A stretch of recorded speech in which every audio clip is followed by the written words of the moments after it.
Evening கார்டனுக்குள்ளே அப்படியே காற்று வாங்கிட்டு பூவெல்லாம் பறிக்கிறதுக்கு அவ்வளோ இதமாக இருக்கும். இதுக்கெல்லாம் நல்லா இருந்தாலும் ஆடி மாதம்னாலே காற்று காலம்னு தான் சொல்லுவாங்க. பகல் ஃபுல்லாக கூட்டி கூட்டி நான் டயர்டே ஆகிட்டேன். ஏன்னா காற்றடிச்சு குப்பையை கொண்டு வந்து சேர்த்திக்கிட்டே இருக்குது.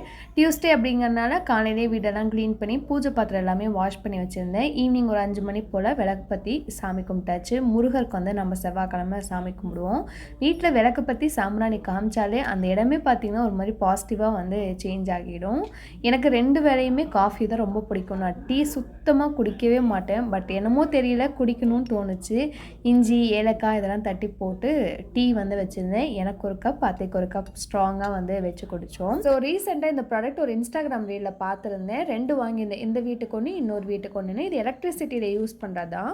இதில் கற்பூரம் போட்டு விட்டு ஸ்விட்ச் ஆன் பண்ணி விட்டோம்னா அந்த கற்பூரம் வந்து எவாப்ரேட் ஆகி வீடு ஃபுல்லாகவே ஒரு கோவில் இருக்க மாதிரி ஸ்மெல் சூப்பராக இருந்தது. எனக்கு உண்மையாகவே ரொம்ப சாட்டிஸ்ஃபைடாக இந்த ப்ராடக்ட் ரொம்ப பிடிச்சிருந்தது.